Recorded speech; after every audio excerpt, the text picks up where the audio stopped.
Hello everyone and welcome to this video. हम chemistry practical के बारे में कुछ डिस्कस कर रहे थे। आज हम करेंगे क्वालिटेटिव एनालिसिस, जिसमें हमको इनऑर्गेनिक मिक्सचर का एनालिसिस करना होता है। मतलब जिसमें हमें 3 केटाइंस और 3 एनाइंस मिक्सचर में से डिटेक्ट करने। तो जो आपको अकार्बनिक मिक्सचर मिलेगा या अकार्बनिक मिश्रण मिलेगा, उनमें से 3 धनायन और 3 ऋणायनों का हमें टेस्ट करना है।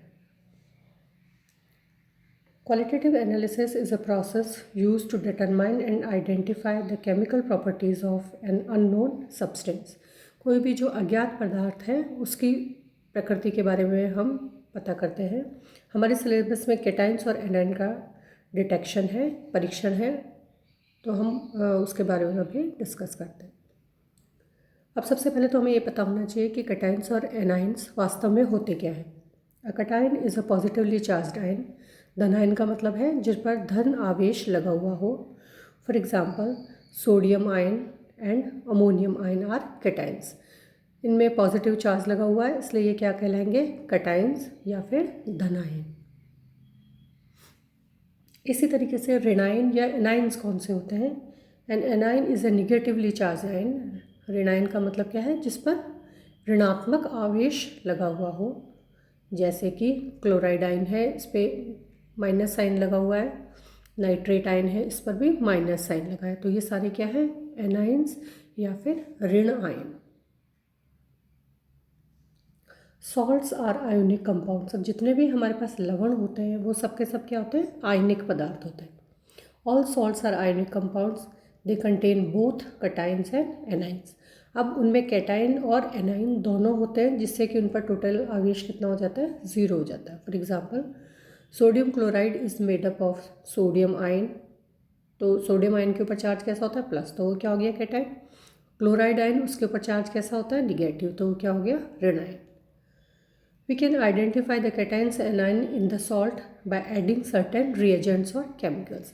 अब इन cations और इन anions का पता हम कैसे लगाते हैं। इनमें हम कुछ अभिकर्मक, कुछ reagents डालते हैं, उसके साथ उनकी केमिकल रिएक्शन होती है, और उस केमिकल रिएक्शन को देख करके हम बता सकते हैं कि ये कौन सा कैटाइन है, ये कौन सा वाला A9.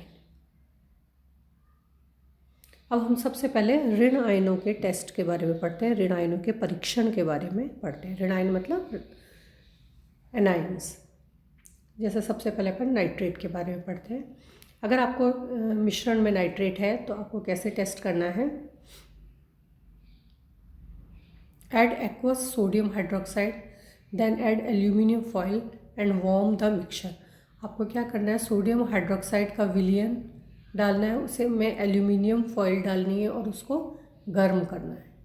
A colourless and pungent gas which turns moist red litmus blue is produced. एक गैस उसमें से निकलेगी जो कि रेड लिटमस को ब्लू कर देगी, और वो गैस कौन सी होती है, अमोनिया।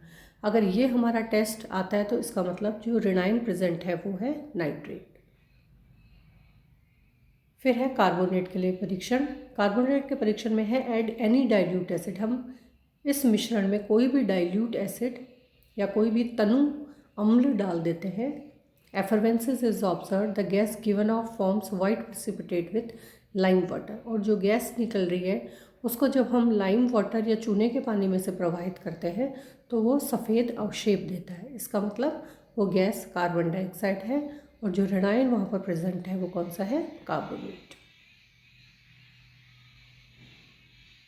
इसी तरीके से अगर हमारे मिश्रण में क्लोराइड प्रेजेंट है तो add dilute nitric acid, then add aqueous silver nitrate. हम सबसे पहले तनु नाइट्रिक अम्ल डालेंगे उसमें, फिर सिल्वर नाइट्रेट का विलयन डालेंगे, तो क्या होगा, white precipitate of silver chloride is form.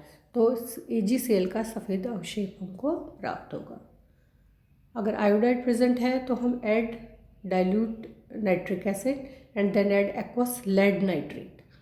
हम क्या करेंगे, सबसे पहले तनु नाइट्रिक अम्ल डालेंगे और लेड नाइट्रेट डालेंगे उसमें, तो येलो प्रेसिपिटेट बन जाएगा। किसका बनेगा, लेड आयोडाइड का। अब ये जो प्रेसिपिटेट बनते हैं ये हमको वाइवा में क्वेश्चन पूछे जाते हैं कि मान लीजिए आपने आयोडाइड का टेस्ट किया, आपने टेस्ट बताया कि हमने उसमें डाइल्यूट नाइट्रिक एसिड डाला तो येलो कलर का प्रेसिपिटेट आया, तो आपसे ये क्वेश्चन पूछा जा सकता है कि जो प्रेसिपिटेट बना, जो अवक्षेप बना, वो किसका बना था, तो हमें क्या जवाब देना होगा, लेड आयोडाइड का। इसी तरीके से सल्फेट अगर प्रेजेंट है then add dilute nitric acid and then add aqueous barium nitrate. अगर आप तनु नाइट्रिक अम्ल डालेंगे और बेरियम नाइट्रेट डालेंगे तो वाइट प्रेसिपिटेट बनेगा बेरियम सल्फेट का। या फिर हम डाइल्यूट हाइड्रोक्लोरिक एसिड डालें उसमें and then add aqueous barium chloride, तो भी हमारा बेरियम सल्फेट का सफ़ेद अवक्षेप प्राप्त होगा। तो बेरियम सल्फेट का सफ़ेद अवक्षेप हमें क्या चीज़ बताता है, प्रेजेंस ऑफ सल्फेट। अब हमारे पास क्वेश्चन है, why is dilute nitric acid added before adding aqueous silver nitrate solution. इनके पहले हम डाइल्यूट नाइट्रिक एसिड को क्यों डालते हैं। Why is dilute nitric acid added before adding aqueous silver nitrate या लेड नाइट्रेट या बेरियम नाइट्रेट, इन तीनों के में हमने नाइट्रिक एसिड क्यों डाला। This is to remove any carbonate ions that may be present in the solution which will form insoluble salt with the reagents added. हम डाइल्यूट नाइट्रिक एसिड इसलिए डालते हैं जिससे कि मिश्रण में अगर कोई भी कार्बोनेट प्रेजेंट हो तो उस कार्बोनेट को हम वहाँ से हटा दें, वरना कार्बोनेट क्या करेगा, इनसॉल्युबल अवक्षेप बना देगा जैसे ही हम उसमें अभिकर्मक डालेंगे। Remember that most carbonates are insoluble, और क्योंकि ज़्यादातर कार्बोनेट्स अविलेय होते हैं, तो जब वो अविलेय होंगे तो वो परीक्षण नहीं देंगे। इस परेशानी से बचने के लिए हम क्या करते हैं, डाइल्यूट नाइट्रिक एसिड को सॉल्यूशंस में ऐड करते हैं।